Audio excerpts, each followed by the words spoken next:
Hey there, guys. So I know there are some players in Brave Exvius that are really fans of the story, like the Season 4 story, etc. And just speaking honestly here, it doesn't seem like Global is going to make it to the end of Season 4.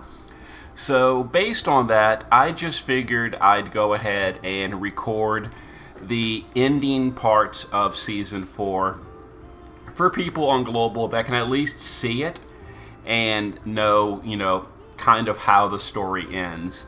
So JP has not yet reached the actual final conclusion of Season 4, but it's really close. I think this is the last chapter, but there's probably going to be like one more update after that, and I'll probably record that as well.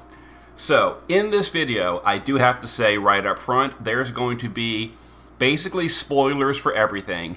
So if you just don't want the story spoiled for you, this is the time to check out a different video. But I'm going to be going through and talking about all the spoilers for Season 4 based on, now, admittedly, my limited knowledge. I have briefly browsed some of the summaries in the JP chat. I don't really follow the story that closely myself, and I'm doing this video mostly for the people that do care about the story. And I might, in a different video, bring on, an expert on the lore to talk in more detail, maybe correct some things that I got wrong in this video. But, yeah, we're going to be going through talking about Season 4. And I think the last global chapter is Chapter 11, Part 2. And we're going to be doing Chapter 14, Part 2 in this video, which is the most recent update for JP. Yeah, we're going to Chapter 14, and this is Part 2 of the update. So, during this video, I'm going to be using the summary by Rayhan to explain what's going on. He put a really detailed summary in the JP spoiler chat. I'm going to be using that as I go through and play the update, and you can see what's going on. So I'm going to be skipping a lot of the grinding parts where I get through the actual dungeons. I'm just going to be showing the story.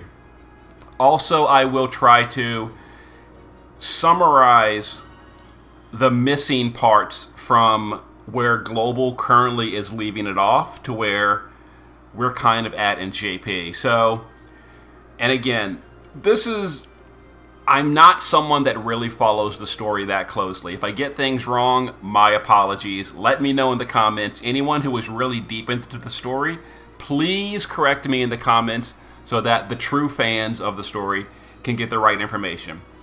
Okay, but basically a little quick summary of what's going on in Season 4. So, it seems like everyone from the in the past Season 4, every single person that was in the past is still here in the present as a reincarnation. I'm gonna just leave my personal comments aside, other than saying I think this is a little bit silly, but that's the way it works in the season. So everyone in Season 4 that was in the past is reincarnated in the present. So Tyvis is actually Rain. Yish is actually Laswell. Who else is it? Leftia is actually Fina. Javi is actually, Iskall, I think it is. Tulian is actually Metzi. Runda is actually Van Harma. Yes, there's your who is Van Harma. It's Runda. Runda rebuilt himself as Van Harma.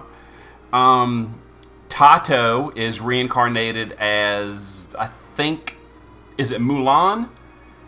The evil emperor in the current day. Of course, the evil emperor becomes the evil emperor again. Kilma is reincarnated as Florit, I think it is. Who else was in season? Cal and Ilmatil.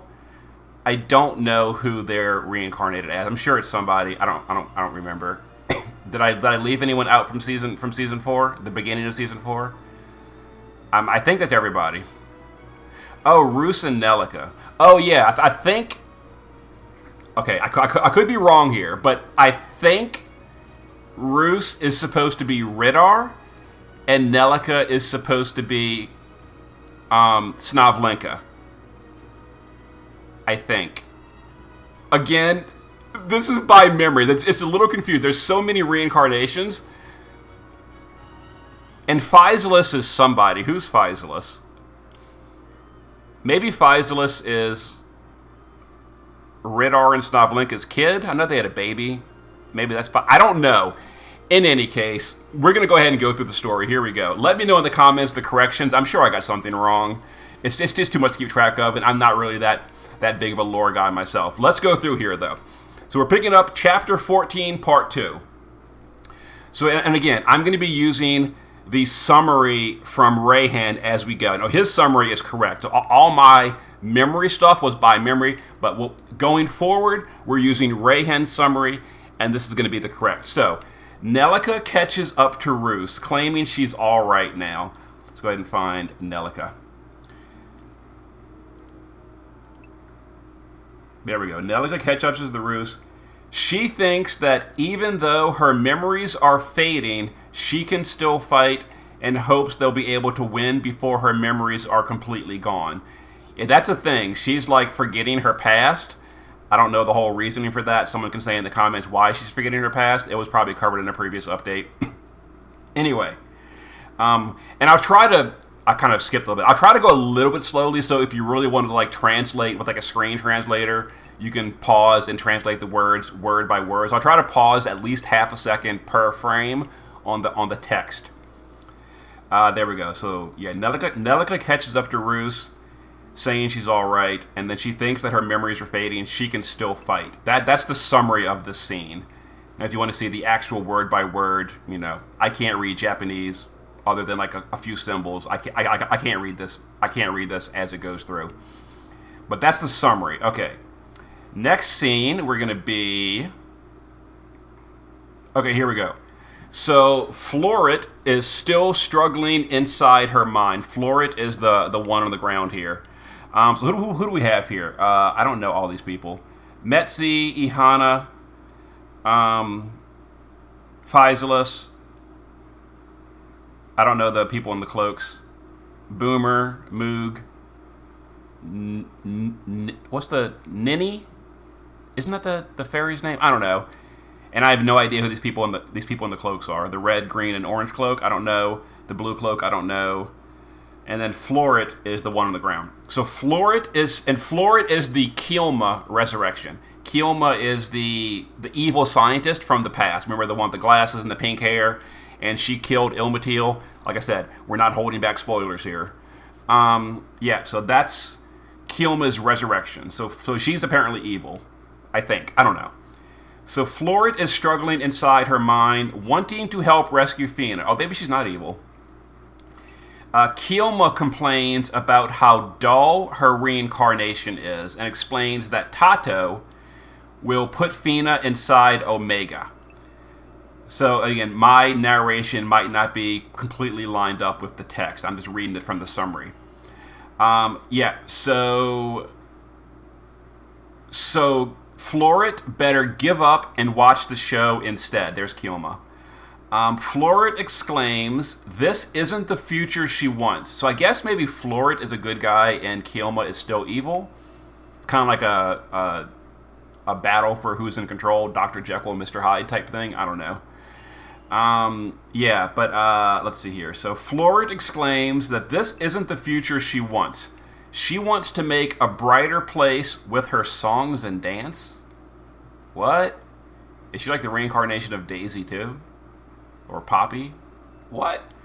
She wants to make a brighter place with her songs and dance? That seems a little out of left field. Okay, so Kilma mocks her aspirations as she's had an audience of a couple dozen people at best.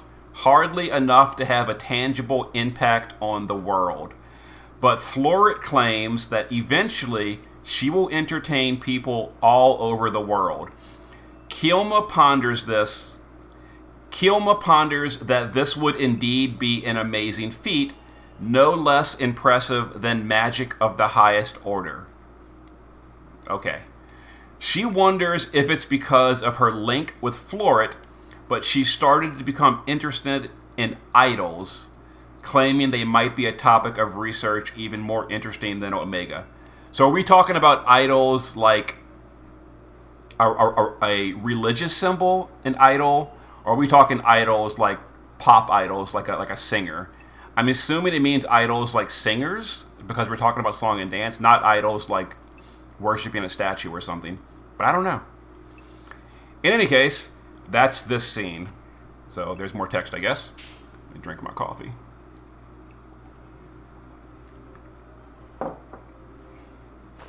Okay, here we go.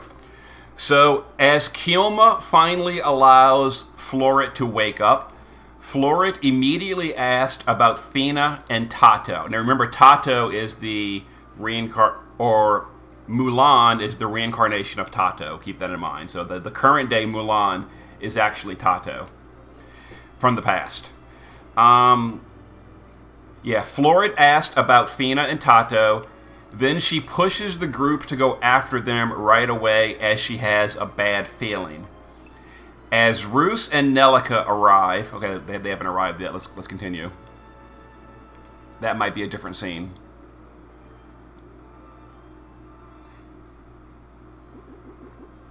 Oh yeah, now we've got more stuff. And again, the actual combat, I'm going to go ahead and just skip.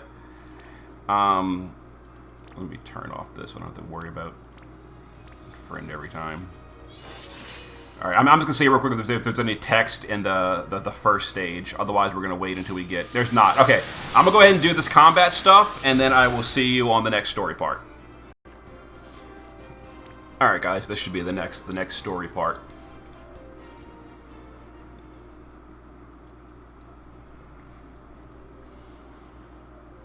Okay, here we go. Story time again. As Roos and Nelica arrive at the place where Snavlenka threw herself and Omega into the volcano, Rain catches up to them. So apparently in the past, Snavlenka forced Omega to go into a volcano to kill itself. Yeah, here we go. Rain, Lastwell, etc. Let's see. Where was I? Rain's group catches up to them. Okay, yeah. Roos apologizes to Rain about not being able to protect Fina and Roka, whose whereabouts are unknown. I think in the previous chapter that I wasn't covering, Fina and Roka got captured by the resurrected Tato. I think. Anyway, he also wonders about Ilska's presence. Tato then arrives before them, so we'll wait for that to happen. Spoiler: Tato's about to appear. All right. Oh, wait a minute! Isn't this guy Mulan? I thought that was Mulan. Isn't in the blue robe? I guess that's not. And who's this guy on the left, bottom left, with the blonde hair? That's Van Harma on the right. Who's that left? Must be a new character. Like I said, I haven't really followed the story that much. I'm doing this for you guys' benefit.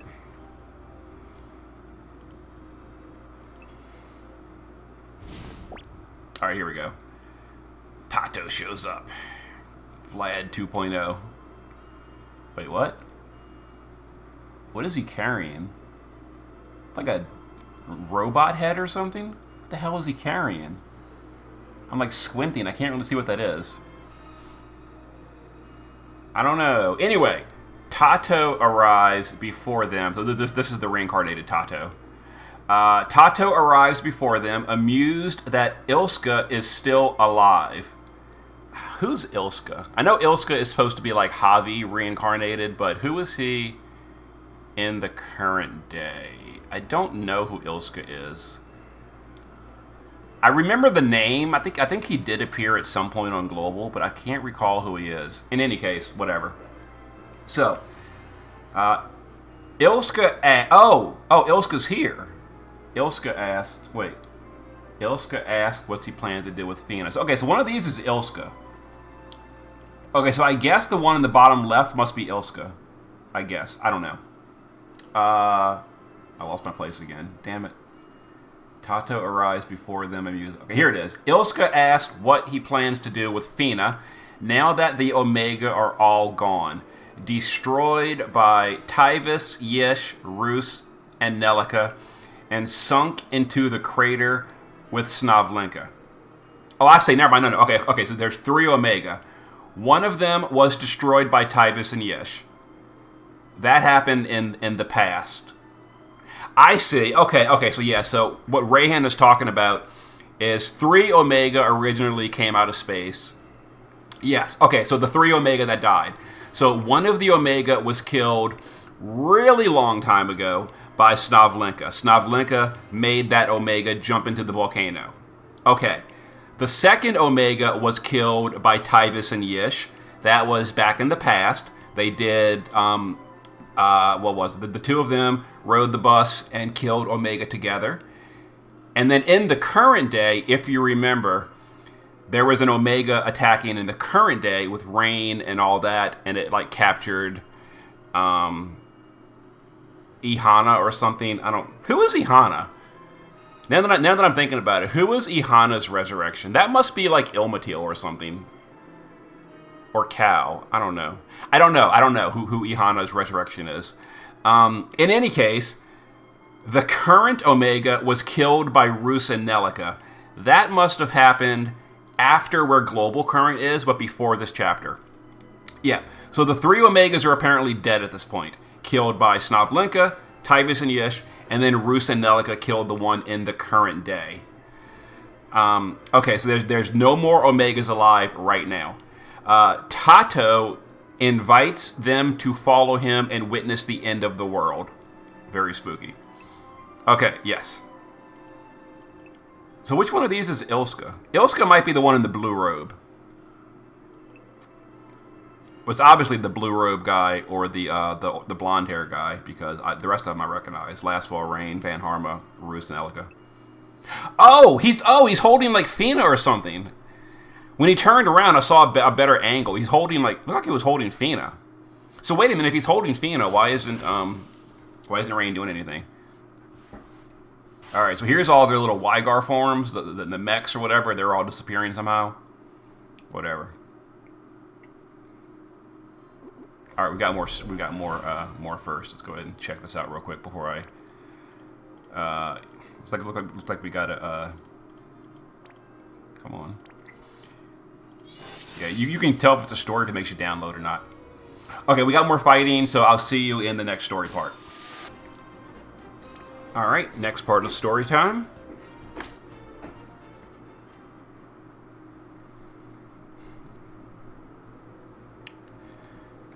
Okay, leading the group inside the crater, Tato asked, hold on a minute, I gotta look at this picture. I guess now I kind of see the way he's holding Fina in his arms, but that is like a really confusing sprite. It looks like a robot head that he's holding. But yeah, when he turned the other direction, I saw that he was holding Fina. Okay, anyway. Leading the group inside the crater, Tato asked if they have finally grasped what he's planning to do. He explained... Don't you love this? Don't you love the way the villain always pauses to give this monologue about his evil plan and explains what's going on? They do this in movies, they do this in books, they do this in games. I always find that hilarious. The evil villain just stops and gives you a monologue of the whole evil plan while all the good guys just sit there patiently waiting for him to explain himself. Yeah, so here we go again, where the evil villain is going to explain everything to us. So, he asked if they have grasped what he's planning to do. He explains that before being completely before being completely incinerated, Omega managed to hide in a cave inside the volcano.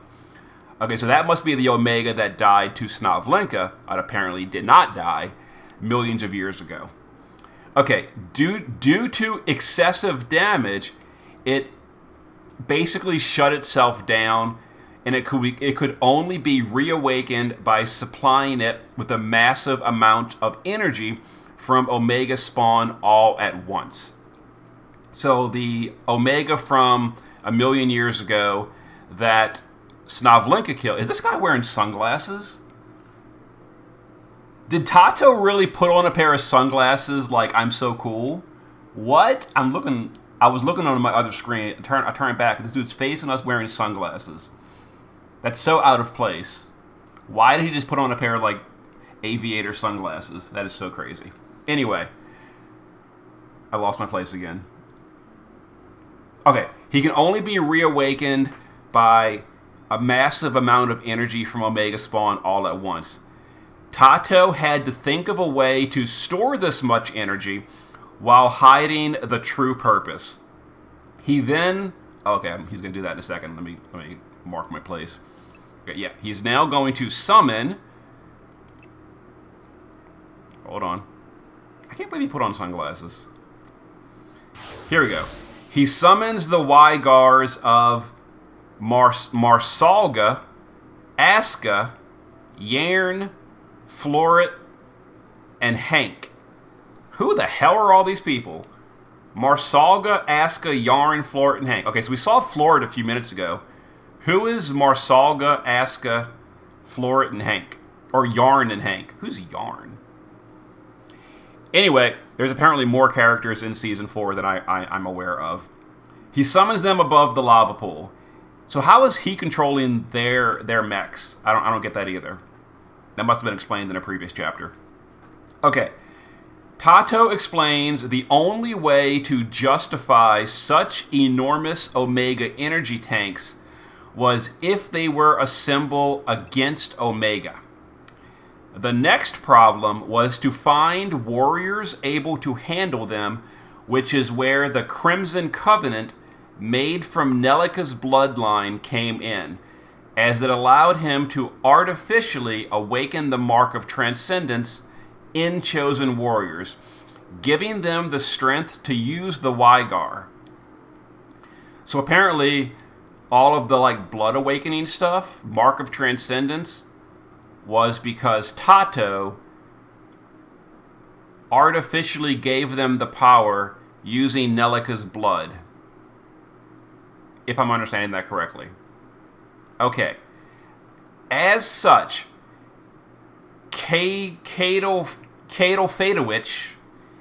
Fatowich's Unit 1 was the cornerstone of his plan to revive Omega. So I do recall this. Kato Fatowich's Unit 1, that was the one Rain joined. Like, the best of the best. Roos and Rain were part of Unit 1. So was the commander guy. I forgot his name.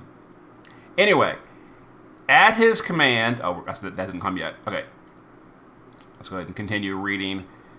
He's going to do something else, according to the summary. Why is your boy still holding Fina? And everyone's, like, watching patiently, like no one cares. Here we go. Alright, at his command, the Wygar unleash the energy stored in their tanks, which is absorbed by a now revived Omega. This is so goofy, so silly. They just keep recycling the same enemy. Really? Okay. Who is that guy? I'm tempted to go grab my phone for the translator, but I'm not going to bother. Anyway, Tato runs away with Fina, explaining that all he needs now is a human vessel for the Ruin Impulse. But the fusion with Snavlinka Omega will... Oh, hold on. That must be in the next scene. Okay, yeah. So that's the next scene. So I have to get there. I have to go clear some stages. Okay, be right back. All right, guys. Story continues.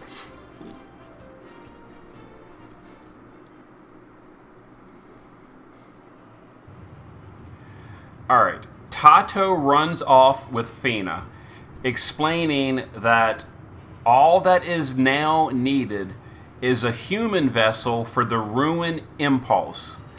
But the fusion with the Snavlinka Omega will fail unless the compatibility rate is extremely high, which is to say on Leftia's level.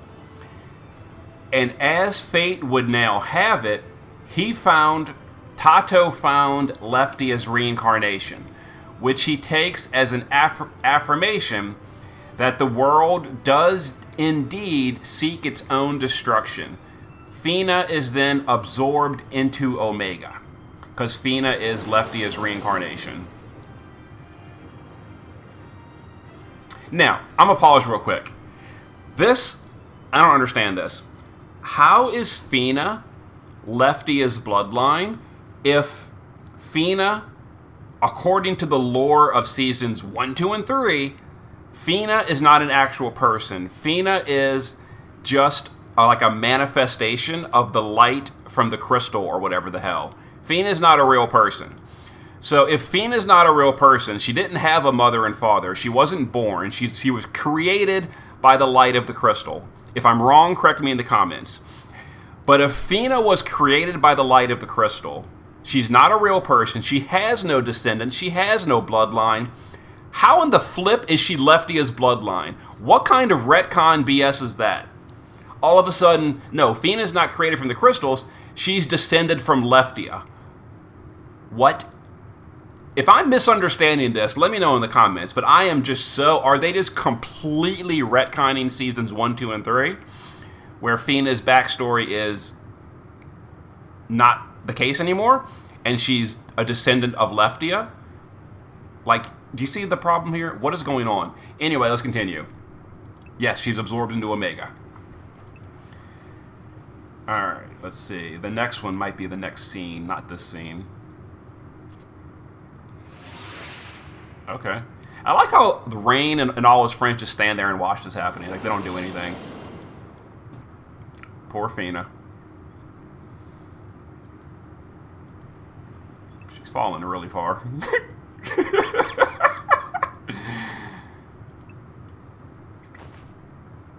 Ah, she woke up.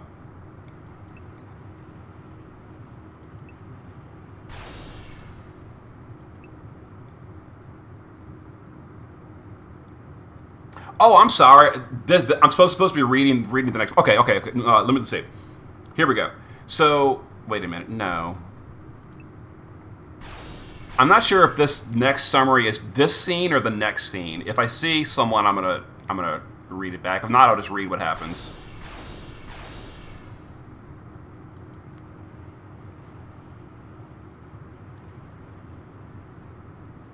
Okay, I see. Yeah, I'm sorry. So yeah, I'm supposed to be reading this next summary. Okay, here we go.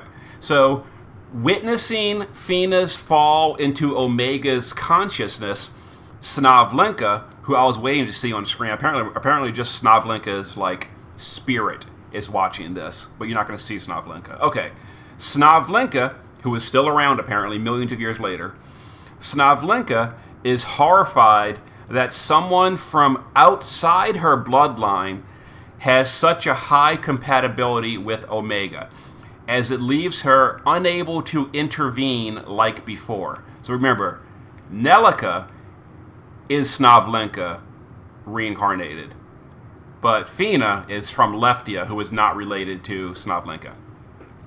Anyway, Fina, becoming aware of where she is helpless against Omega's influence.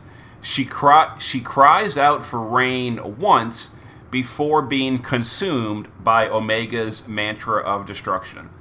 So I guess Fina's dead? I don't know.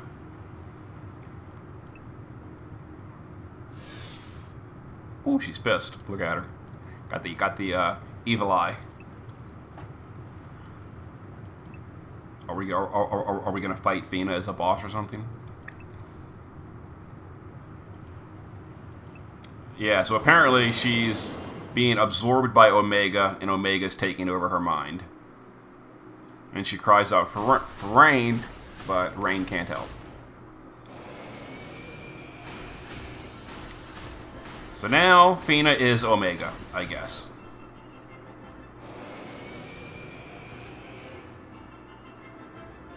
And here comes. All right, so we're still on the next scene. Okay. Oh, hold on. Maybe not.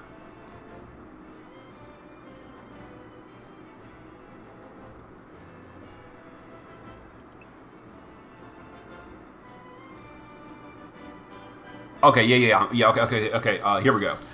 Okay, so the Cadal Witch group catches up to Rain and the others. You saw them running up a second ago.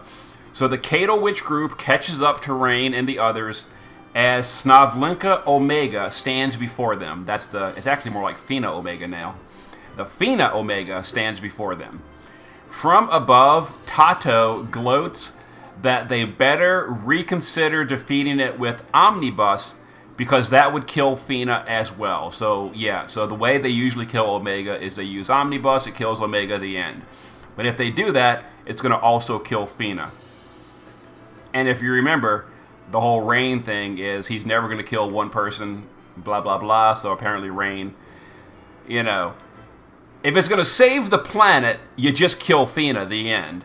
But, of course, we're not going to go that route. Anyway, that's my little side comment. So here we go. So, although there is no need to despair, as they'll all die here anyway. That's what Tato is saying. He then leaves. Okay, that didn't happen yet. Yeah, he's taunting them, saying, if you use Omnibus, it'll kill Fina too. Because now she's inside. And then Tato leaves. Okay, we're going to wait for that to happen before here we go. So Tato leaves. Okay.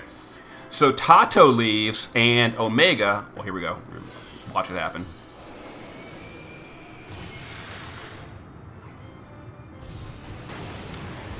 Omega blasts half of the group away on its preemptive turn.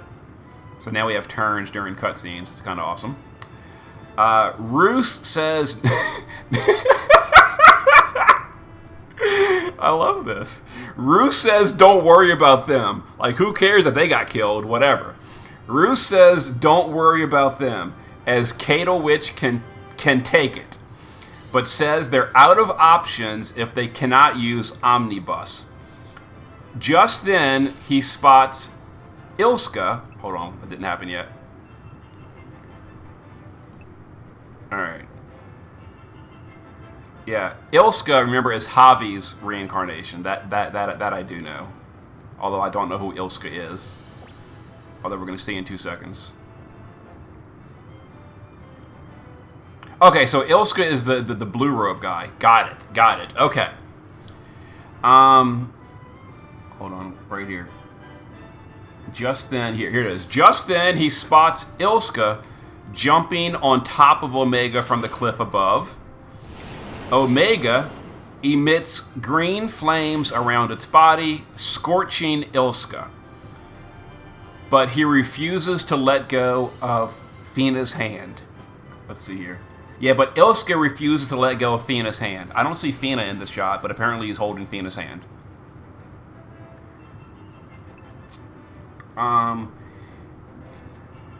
Meanwhile, Roos is incredulous at the scene before. It means he's surprised at the scene before him, while Van Harma remembers a familiar scene. Remember, Van Harma is Runda. Here we go. Roos can't believe what's going on, and Van Harma I'm sorry. Van Harma remembers a familiar scene happening like this in the past, which we're probably going to see, I assume. Okay. As Ilska is struggling to remain conscious, a voice calls out to him from within, encouraging him to save Leftia, whose name Ilska now shouts with all his might as he pulls on Fina's hand. So he's calling Fina Leftia, like I guess confirming that they're the reincarnated version or something. Here we go, yeah, the unfamiliar voice tells him to stay conscious and save Leftia.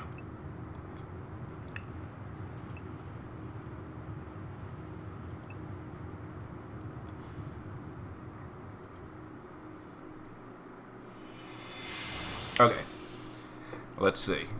Within Ilska's mind space, this might be a new scene, hold on. Oh, no, here we go. Okay, within Ilska's mind space, Javi walks up to him, stating, hold on. All right, Javi walks up to him, stating that he has finally realized the truth. He's been calling out to him for a long time, but Ilska's dedication to his plan to change the world had blocked him out completely until now. So I guess Ilska blocked out Javi's spirit or something. Okay. Javi explains he's been reincarnated many times to protect Leftia. Ilska says if he'd only been able to hear him, he would never have teamed up with Mulan. So I guess Ilska was working with Mulan, who was actually Tato, I guess. Here we go. There's Javi. Javi tells him, don't worry, as they were able to protect Leftia in the end. Ilska apologizes to him for only reaching the same end yet again, asking if he wouldn't have rather fought alongside Tyvis. But then Javi hesitates and claims that he's satisfied as he did everything he could. Ilska agrees, sharing the sentiment. Okay. So he's saying, wouldn't you have rather fight with Tyvis? And he's saying, no, I've been protecting Lefty in my own way.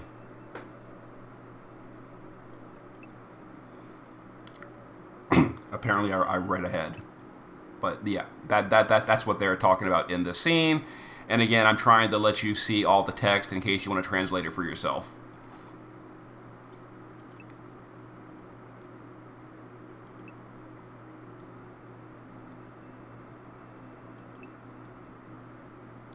I wish I knew who Ilska was. Like, who is he supposed to even be? I'm sure they explained it at some point. I just don't even know who he really is. Other than being, Javi 2.0. Oh, hey, we got Fina back. How'd that happen?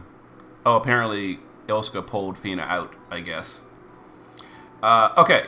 Rain, Laswell, Physalis, Nelica, Roos, Van Harma, and Tyvis. And Tyvis? What? Where's Tyvis? Oh, shit. Is this blonde-haired guy Tyvis? Well, now I'm confused. Wait a minute. If he's Tyvis, how is he here in the current day? Did he, time travel or something?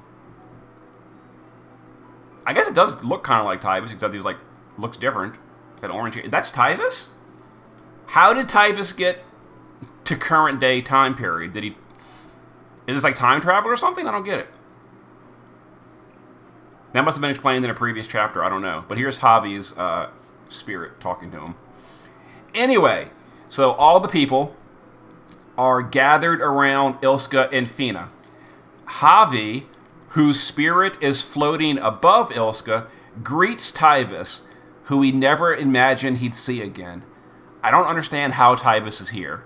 Someone explain to me in the comments, why is Tyvis standing in the current day, not 5,000 years ago?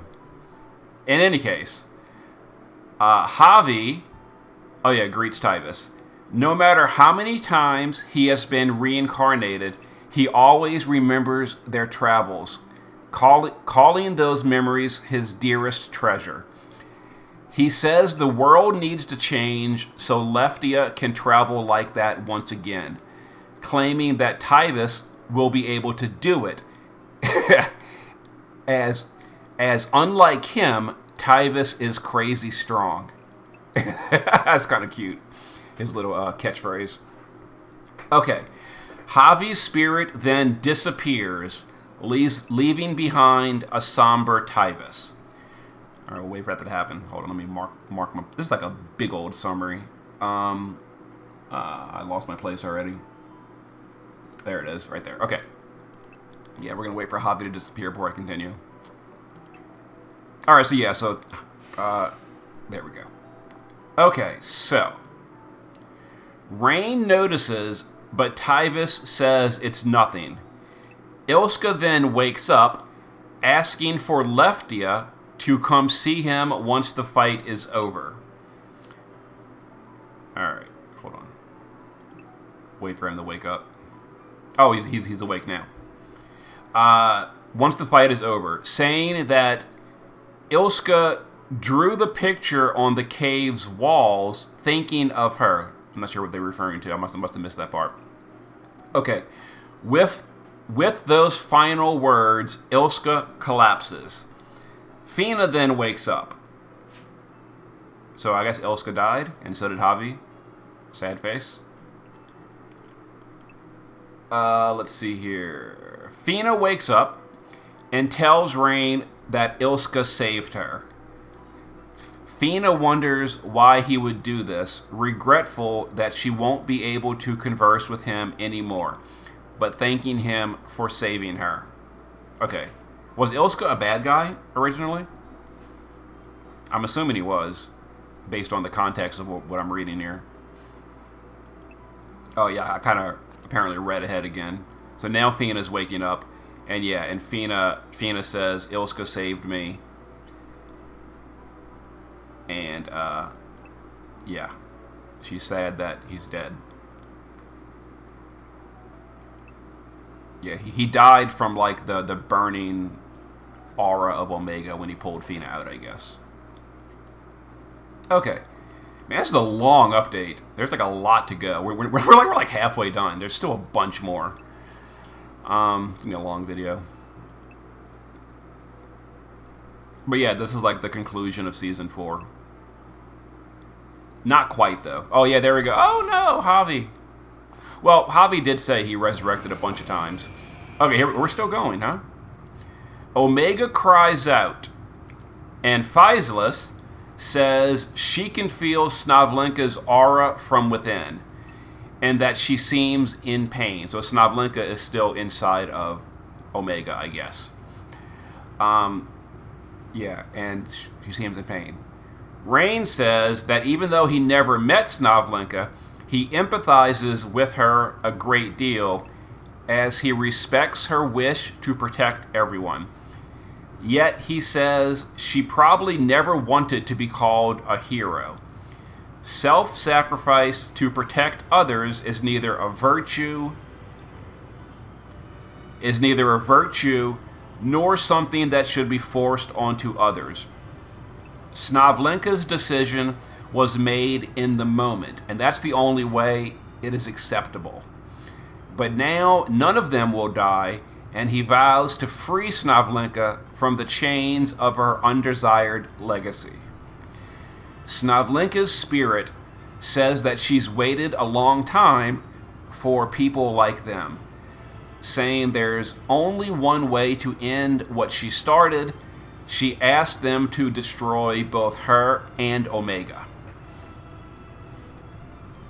Let's see. Yeah. So Snavlenka says, please kill Omega and me to save the world. The final battle starts. Is that going to happen right now? Or that might be the next scene. I don't know. Yeah, this is Snavlenka. Oh, here we go. You see Snavlenka floating on the right shoulder. Yeah, so Snavlenka is still inside Omega, you know, a million years later.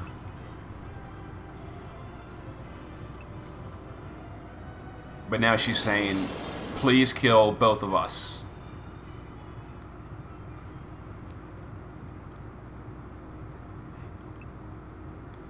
Okay, so now we get the final battle starts. Or not, I gotta go clear more stages. Okay, see you in a moment when I clear some more stages. Okay, I lied. As soon as I went there, it started the scene again. Okay, so yeah, here's the scene. The final battle starts with Rain and Roos planning to unleash Omnibus together. Because remember, Rain is Tyvis and Roos is Yish, and those two together are the ones that do Omnibus. Even though Tyvis himself is standing right there. This is what I don't get. I'm a little confused here about the whole why is Tyvis here? Anyway, yeah, Rain and Roos plan to unleash Omnibus together, while Fina will protect them. So apparently Fina's all good again. Yeah, so Fina's going to protect. Rain and Roos are going to do Omnibus, and the rest of them will rush at Omega and tie it down. That's the plan. So they're all going to tie Omega down. Rain and Roost will omnibus. Fina is going to shield. There's Fina's shield. Okay. And the rest of them got to go tie down Omega. I guess we brought some rope with us.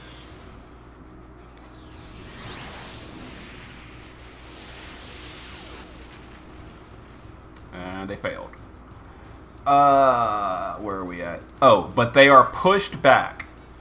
Nonetheless, Snavlinka claims that the Ruin Impulse is weakening, and Omega is using all of what remains of its power.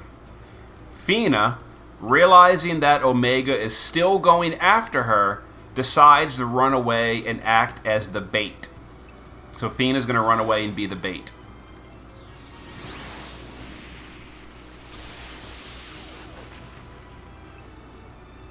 And my reading might not be synced up with the scene. I'm not entirely sure what scene. Here we go.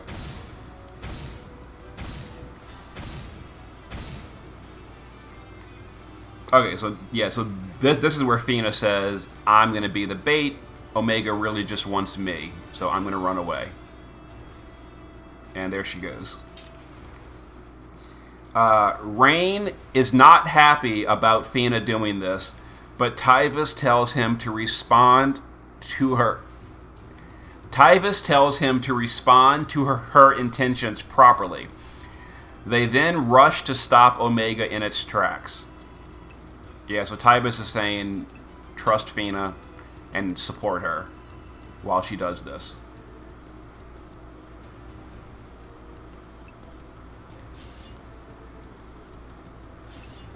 And they all go to attack. Oh, here we go. Oh, we're fighting. Okay.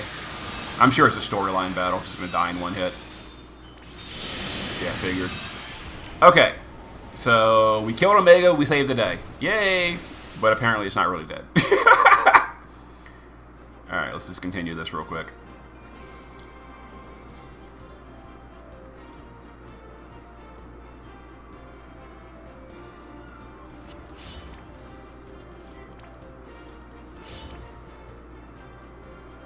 Alright, here we go. More story. Okay. Exhausted from running away, Fina is hit by Omega's lasers and collapses. Spoiler. Yeah, we're gonna wait for that to happen. Yeah, she's exhausted from running so far. And here comes Omega's laser.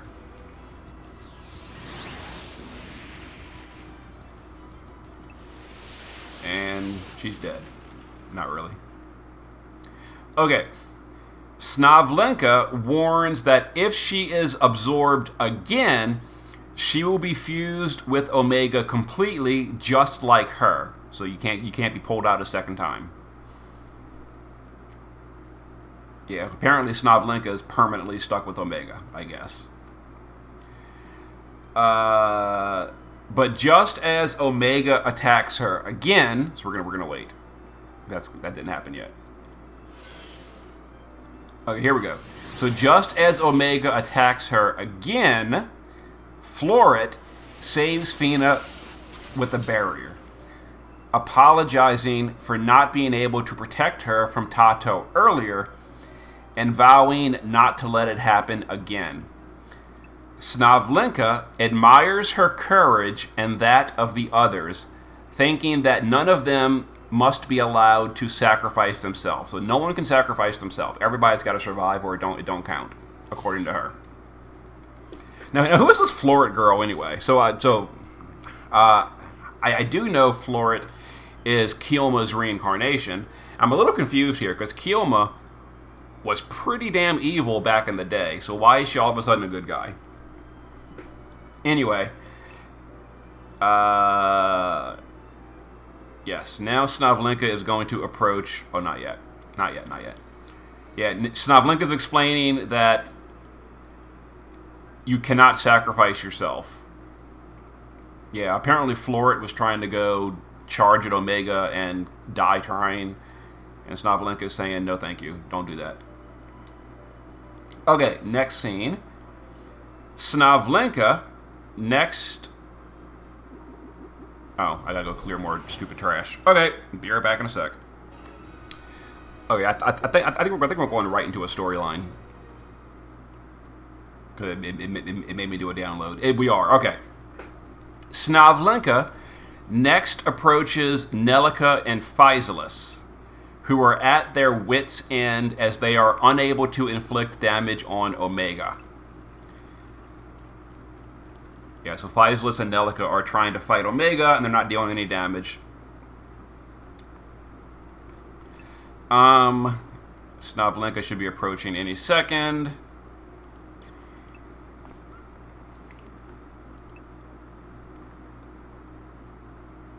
There she is. Okay.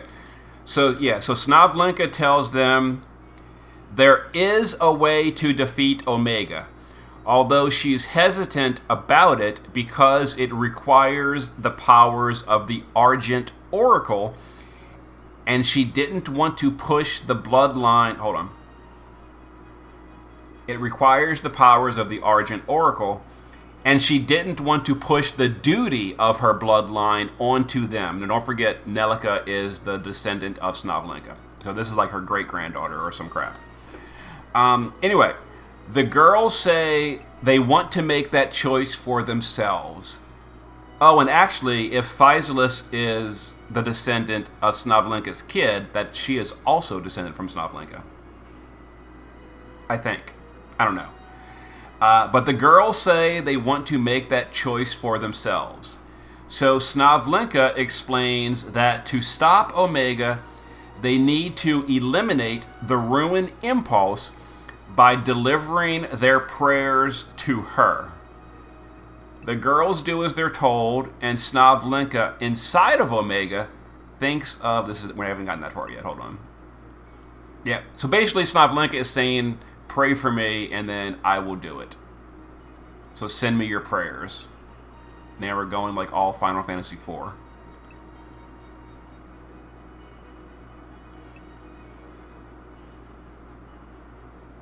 I apparently read too far ahead. Yeah, the next scene is with Snavlenka inside of Omega. Okay, here we go. So that was like Snavlenka's spirit floating around, but her actual body is still inside of Omega, which we're going to see in a second.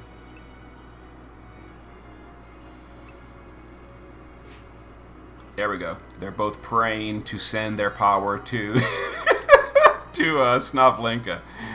Oh, this is so Final Fantasy IV ripoff, but okay.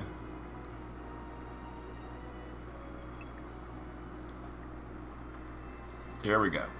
So through the power of prayer, we have powered up Snavlenka inside of Omega.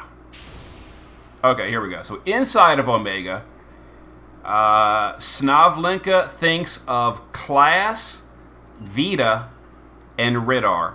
Okay, so Vita, I know, is Snavlenka's kid. Ridar is her husband. Who is Class? I don't know who Class is. Klaas. Who the hell is Class?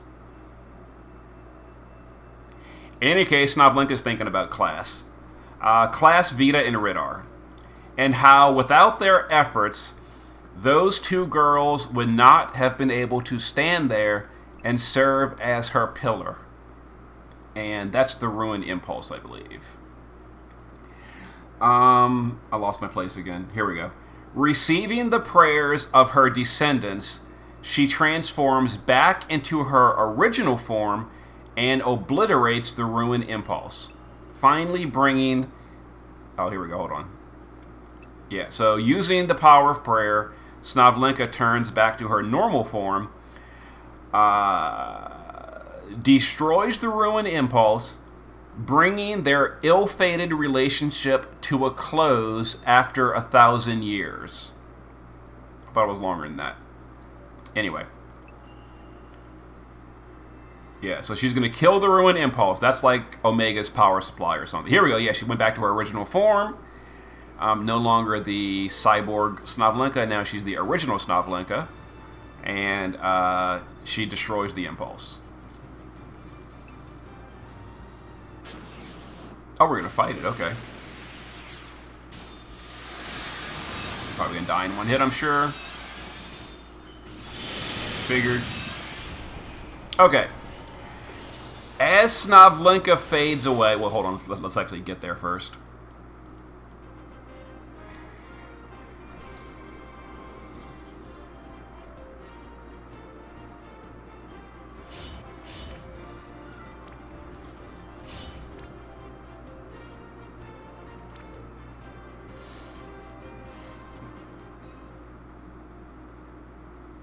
Okay. Yeah, she killed the Ruin Impulse, which also kills her, to my understanding, because that was keeping her alive. As Snavlinka fades away, she wishes for a happy future for those who remained. And she is joined by the spirits of her loved ones. Class congratulates her for it. Okay, so who the hell is Class? Class congratulates her for a job well done. Let's find. I want to see Class. Now, who is this guy with the blue arm? I've never seen him before, and he's holding the kid too. Wait, what? Did Snavlinka cheat on Ridar with Class? Is that what's happening here? I thought she was married to Snavlinka. She was married to Ridar. Isn't that? Wasn't that her husband? Anyway, hold on. I lost my place again. As Snavlinka fades away, wishing for a happy future for those who remain, she is joined by the spirits of her loved one. Class congratulates her on a job well done, while Ridar teases her for acting all serious, in typical fashion. Now all emotional, Snavlinka exclaims that she's finally home as she runs towards them.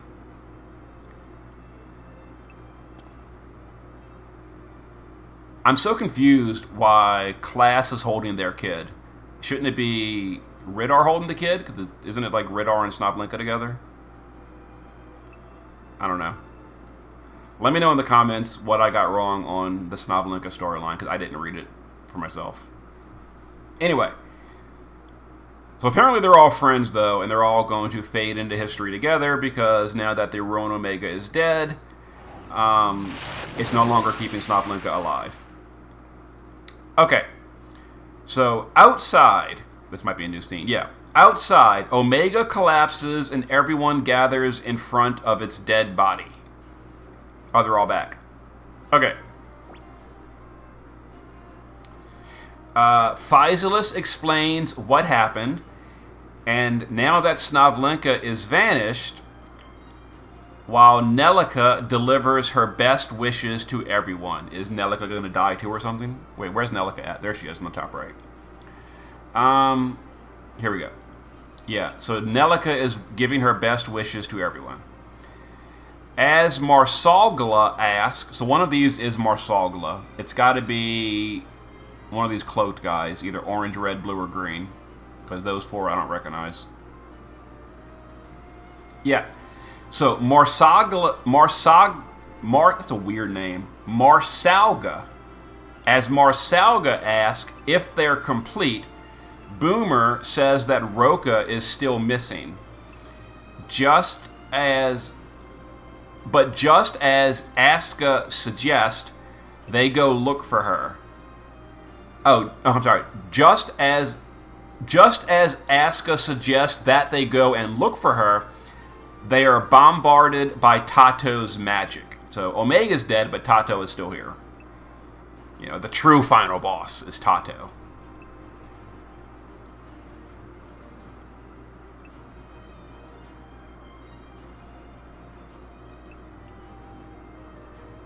Yeah, so they're all talking right now. I'm gonna wait for the Tato attack before we continue reading the story. Yeah, Boomer says we still gotta go find Roka. Oh, here we go. So they're assaulted by Tato's magic right there, and they're all knocked out. Okay. Metzi tells him to stop struggling now that Omega is defeated for good. Tato agrees that even though the Ruin Impulse has vanished alongside Snavlinka... Oh, I'm sorry, hold on. Let me reread that. So Metzi tells Tato to stop struggling now that Omega is defeated for good. In other words, your plan is ruined. Tato agrees that his plan is ruined because the ruin impulse is gone and Snavlinka is now also gone. Yet that is fine because as fate transcends whatever humans could possibly predict. Not entirely sure what that's supposed to mean. Okay, hold on. I see. Okay. Oh my god. I'm reading ahead. What happens next? That's silly. Anyway, give it a second. You're going to say it in a second. Yeah, so basically he's saying that no matter what you might think is going to happen, fate will be carried out no matter what. And in his mind, fate is him ruling the world. Okay. So, here we go. So, Tato then goes and merges with Omega, transforming it in the process. So, he's joining with Omega. Now Omega is all weird looking. Okay. Tyvis realizes that Tato must also have a ruin impulse, so he could become one with Omega. And this is going to be the true final boss of Season 4.